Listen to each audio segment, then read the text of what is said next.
दोस्तों नमस्कार, मैं उम्मीद यादव और आप देख रहे हैं डिफेंस यूनिक पॉइंट। देखिए चाइना जो है भारत के ब्रह्मपुत्र नदी की पानी को रोकना चाहता है क्योंकि ब्रह्मपुत्र नदी जो निकल रही है वो तिब्बत की पठारों से निकलता है। ब्रह्मपुत्र उस चाइना के हिस्से से ही ब्रह्मपुत्र नदी के कुछ हिस्से निकलते हैं और वो ये कह रहा है कि हम जो है भारत के ब्रह्मपुत्र नदी के पानी को रोक सकते हैं क्योंकि भारत ने पाकिस्तान के सिंधु जल समझौता को रद्द कर दिया है, स्थगित कर दिया है, तो हम भी ये बड़े फैसला ले सकते हैं। लेकिन आप समझिए कि ब्रह्मपुत्र नदी के पानी को अगर चाइना रोक देता है, तो भारत पे यहाँ पे कितना असर पड़ने वाला है। तो देखिए चाइना अगर ब्रह्मपुत्र नदी के पानी को रोक देता है, तो कहीं न कहीं भारत को ही फ़ायदा होने वाला है। आज हिमंता बिस्व शर्मा जो असम के मुख्यमंत्री उन्होंने ये ट्वीट किया है कि अगर चाइना भारत के ब्रह्मपुत्र नदी के पानी को रोक देता है, तो कहीं न कहीं यहाँ पे भारत को फ़ायदा होने वाला है। क्योंकि असम, मणिपुर जैसे राज्य जो कि उस क्षेत्र से सटे हुए हैं, उसमें ब्रह्मपुत्र नदी की पानी भरा हुआ रहता है। बाढ़ की जो समस्याएँ आती है, वो ब्रह्मपुत्र नदी से ही आता है और देखिए ब्रह्मपुत्र नदी का एक छोटा-सा नदी जो तिब्बत के पठारों से निकलता है और उसको जो है भारत में आते-आते भारत के सहायक नदियों के द्वारा उसको बड़ा किया जाता है, चौड़ीकरण हो जाता है। तो उतना बड़ा जो भारत के ऊपर दबाव बनाने की कोशिश चाइना कर रहा है, तो भारत को इससे कोई प्रभाव पड़ने वाला नहीं है। तो ये सिचुएशन है कि आज अगर तिब्बत के पठारों से वो रोक देता है, वहाँ से निकलने वाली नदी को, तो भारत पे उतना प्रभाव नहीं पड़ेगा और पहले से भी दुनिया का सबसे बड़ा बाँध चाइना बना रहा है और वही ब्रह्मपुत्र नदी के ऊपर ही बना रहा है। बहुत सारे जल विद्युत परियोजनाओं को चाइना ने इस नदी पे बना रखा है। तो भारत को धमकाने के लिए, भारत पे दबाव डालने के लिए उन्होंने दुनिया का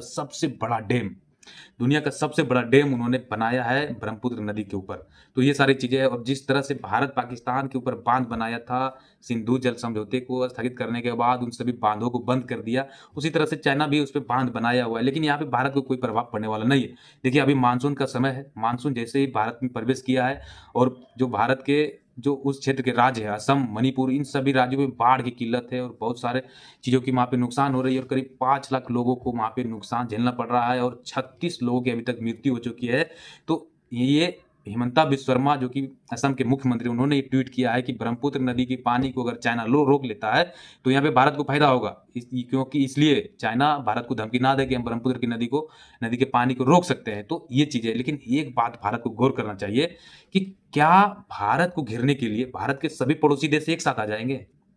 क्या भारत के किसी पड़ोसी पड़ोसी देश भारत के साथ नहीं आएँगे? तो ये एक बड़ा मुद्दा है कि आज भारत के जितने भी पड़ोसी देश हैं, वो भारत के खिलाफ क्यों जा रहा है? हम एक साथ आपको गिना देते हैं श्रीलंका, मालदीव, बांग्लादेश, इन सभी राज्यों में, इन सभी देशों में भारत के खिलाफ नैरेटिव फैलाया गया चाइना के द्वारा और ये आज यही स्थिति है कि कोई भी देश जो भारत के पड़ोसी देश है, वो भारत के साथ उतना खुल के सामंजस्य से ही भारत के साथ आते हैं क्योंकि आज जो स्थिति बनी है कि भारत के ऊपर इन सभी देशों का भरोसा उठता जा रहा है। बांग्लादेश में देखिए जब से सत्ता परिवर्तन हुआ है तब से वहाँ पे भारत के खिलाफ नैरेटिव फैलाया जा रहा है, हिंदुओं को मारा जा रहा है। श्रीलंका में आपने देखा होगा कि कुछ समय पहले जो है चाइना के बड़े-बड़े जो है सर्विलांस जहाज श्रीलंका में आया और श्रीलंका से भारत के गुप्त ठिकानों का पता लगाने के लिए उन्होंने वहाँ पे इन जहाज़ों को बुलाया था और आज की स्थिति में जो है नेपाल में भी भारत के लिए लड़ाइयाँ होती रहती है, उलझती हुई रहती है। उनकी सीमा पे जो सैनिक बांग्लादेश के नेपाल के होते हैं, हमारे भारत के जो सैनिक होते हैं, वो दोनों आपस में उलझते रहते हैं। तो आज ये स्थिति है कि भारत के कितने जितने भी पड़ोसी देश हैं, वो भारत के साथ स्वतंत्र रूप से खुलकर नहीं आ रहा है, भारत पे भरोसा नहीं कर पा रहा है। तो आखिर क्या हो चुका है भारत के लिए जिस भारत ने बांग्लादेश, श्रीलंका को बहुत सारी चीज़ों से मदद किया है, नेपाल को जब बाढ़ आती है, भूकंप आती है, तो सबसे पहले वहाँ भारत पहुँचने वाला देश होता है, तो आखिर क्या भारत ने क्या बिगाड़ रखा है इन सभी देशों का? तो सबसे बड़ी चीज़ है गाइज़, एक चीज़ समझिए, अगर आपके पास पावर है और शक्ति है और उस पावर को आप नहीं दिखा रहे हो, आप नहीं उन देशों के ऊपर दबाव बना रहे हो, तो आपसे वो देश नहीं डरेंगे। जिस तरह से बांग्लादेश भारत के खिलाफ वहाँ पे चीज़ों को कर रहा है, अगर बांग्लादेश की सीमा पे भारत 1-2 फाइटर जेटों को ही उड़ा देता, 1-2 मिसाइलों को ही फायर कर देता, तो ये छोटे-छोटे देश जिनके पास ना तो कोई पावर है, ना तो उनके पास सैनिक उतनी खतरनाक से, वो देश भारत को आग दिखा रहा है, तो इन सभी देशों को जो है अपनी पावर दिखाना चाहिए। श्रीलंका जिस तरह से चाइना को भारत के ज़मीन को जो है वहाँ पे असुरक्षित करने के लिए अपने सीमा में बुलाता है, हम्बनटोटा बंदरगाह में आपने पिछले बार सुना होगा कि जो श्रीलंका के हम्बनटोटा बंदरगाह है, वहाँ पे चाइना के सर्विलांस जहाज को बुलाया गया और भारत के गुप्त ठिकानों को क्योंकि श्रीलंका के क्षेत्र में कहा जाता है कि श्रीलंका जैसे क्षेत्रों में ही भारत जो अपने परमाणु ठिकानों को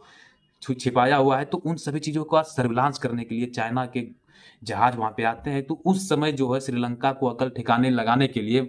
भारत सिर्फ 1-2 फाइटर जेट ही श्रीलंका के ऊपर से उड़ा देता, 1-2 मिसाइलों को ही मार देता, तो उन सभी देशों को जो है अपनी हैसियत पता चल जाता कि वो क्या है। तो यहाँ पे एक चीज़ें तो है कि भारत के पास पावर है, शक्ति है, लेकिन जब तक आप दूसरे देशों को एहसास ना कराओगे, तब तक वो देश आपकी कैपेबिलिटी को नहीं मानेगा। और यही चीज़ें चाइना करता है कि चाइना के पड़ोसी देश एक हैं ताइवान, उसके ऊपर वो हर एक दिन अपने फाइटर जेटों को उड़ा देता है। और वो ताइवान, जिसको लेकर अमेरिका हर वक़्त खड़ा रहता है, और ताइवान के ऊपर हर एक दिन अपने 2 फाइटर जेटों को चाइना उड़ा देता है, तो वो एक नीति होती है, किसी भी देश की वो नीति होती है कि कैसे हमारे पड़ोसी देश हमसे अच्छे तालमेल रखें, हमसे डरे और हमारी चीज़ों को वो नज़रअंदाज ना करें। तो ये चीज़ें भारत को फ़ॉलो करना होगा। तो दोस्तों आप समझ गए होंगे कि अगर भारत के पानी को भारत में जो ब्रह्मपुत्र नदी बहती है, उसके पानी को अगर चाइना रोकता है, तो भारत के ऊपर कोई ख़ास प्रभाव नहीं पड़ेगा। और भारत को दबाव में डालने के लिए चाइना ने ब्रह्मपुत्र नदी के पानी को रोकने की कोशिश की है, क्योंकि वो पाकिस्तान को ये दिखाना चाहता है कि हम अभी आपके सच्चे साथी हैं। तो ये चीज़ें हैं दोस्तों, बने रहिए हमारे साथ इसी तरह के इंटरनेशनल यूनिक खबरों को जानने के लिए। जय दोस्तों, thank you for watching video.